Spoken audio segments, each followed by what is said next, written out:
ओम नमः शिवाय। सभी भक्तों को नमस्कार। आज हम इस वीडियो में श्रावण माह की माहात्म्य की कथा का पाठ करेंगे। कथा का संपूर्ण फल पाने के लिए वीडियो पूरा जरूर देखें। हमारे साथ जुड़े रहने के लिए प्रभु संघ चैनल को सब्सक्राइब करें और लेटेस्ट अपडेट्स की नोटिफिकेशन के लिए बेल आइकॉन पर जरूर क्लिक करें। तो आइए शुरू करते हैं सावन मास माहात्म्य का आखिरी अध्याय, सावन मास माहात्म्य का 30वां अध्याय, जिसमें सावन मास माहात्म्य का फल और उसका सार दिया गया है। सदाशिव ने सनत कुमार को कहा, हे पुत्र, मैंने जो तुम्हें श्रावण माह का अति उत्तम वर्णन जो तुम्हें बतलाया है, वह दूसरा कोई एक शताब्दी में भी नहीं बता सकता।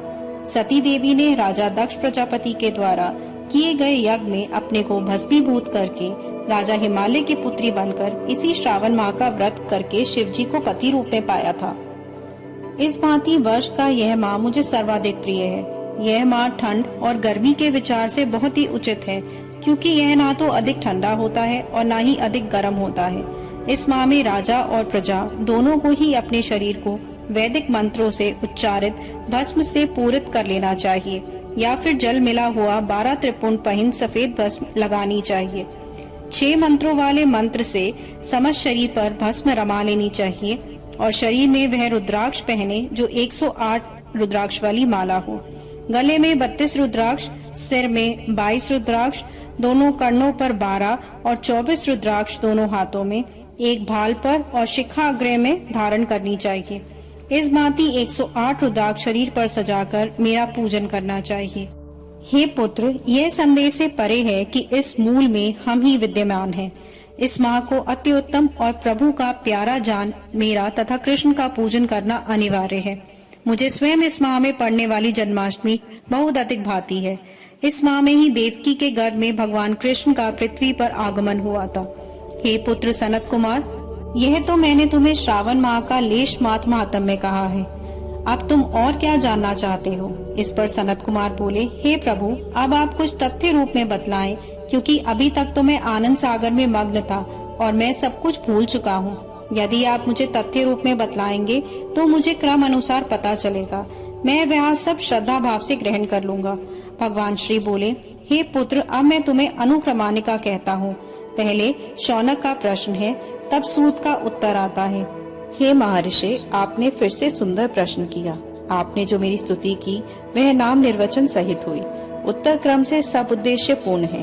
अति उत्तम ढंग से आपका सवाल नक्त व्रत, रुद्राभिषेक एवं लक्ष्य पूजा विधान, दीपदान महात्म्य में किसी बहुत प्रिय वस्तु का त्याग, रुद्र अभिषेक का फल और इसके पंचामृत से फल, जमीन पर सोना, मौन व्रत फल, धारणा प्रधारणा विधि, मासिक व्रत कथन, सोम्याख्यान में लक्ष्य वृत्ति विधि, कोटिंगलिंग विधि, अनुदान व्रत कथन, पत्तल पर आहार, शाक छोड़ देना, पृथ्वी शयन, प्रातः स्नान, दम एवं शम का कथन, स्वटिक एवं अन्य लिंगों में जब पूजा का फल, प्रदक्षिणा, नमस्कार, वेद पारायण, पुष्प सूतक विधान, गृह यज्ञ विधि, क्रम अनुसार रवि, सोम, मंगल, बुध, वीरवार के व्रत, शुक्रवार को जीवंतिका का व्रत, शनिवार को नरसिंह का व्रत, शनि, हनुमान और पीपल व्रत कथा, रोटक व्रत एवं ओम्बुदर व्रत महात्म्य, स्वर्ण गौरी व दुर्गा गणपति व्रत कथन, पंचमी को नाग व्रत,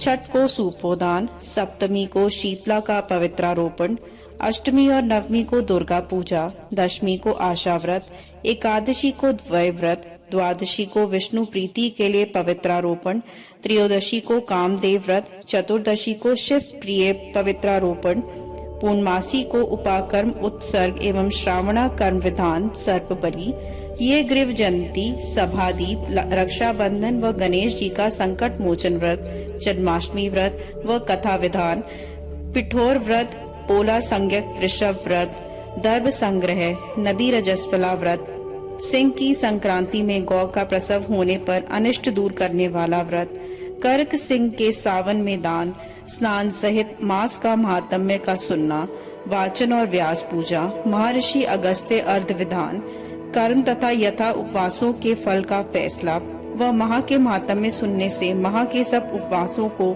सुफल का भागी होता है। प्रभु बोले, हे वत्स, अब आप अपने हृदय में यह क्रम रखें। इस खंड को सुनने वाला व सारे सावन माह का महात्म्य सुनने वाला सब फलों से अपना भाग पाता है। इस माह में कोई एक व्रत करने वाला भी मेरे प्रेम का अधिकारी बन जाता है। सूत जी ने महर्षि शौनक और अन्य ऋषियों से बतलाया, हे विद्वान ऋषियों, कानों में अमृत पड़ जाने से हम भी कृतकृत्य हो गए। तब सनत कुमार भी अन्य ऋषियों की सादर अनुमति पाकर व उनकी स्तुति कर स्वयं भी शिव स्मरण करते हुए अपने आश्रम को प्रस्थान कर गए। अतः आप जन भी इस गर्भ रहस्य को अन्य किसी के सामने ना खोले। हे ऋषि जनों, मैंने आप सबको आपकी योग्यता के अनुसार यह सब विस्तार से बतलाया है। कथा संपूर्ण। हमारी वीडियो को लाइक जरूर करें। इस वीडियो को अपने फ्रेंड्स और रिलेटिव्स के साथ जरूर शेयर करें और इस पावन माह की जानकारी औरों को देने का पुण्य कमाएं। कमेंट बॉक्स में ओम नमः शिवाय जरूर लिखें। सावन माह की और वीडियोस के लिए हमारे चैनल के साथ जुड़े रहें।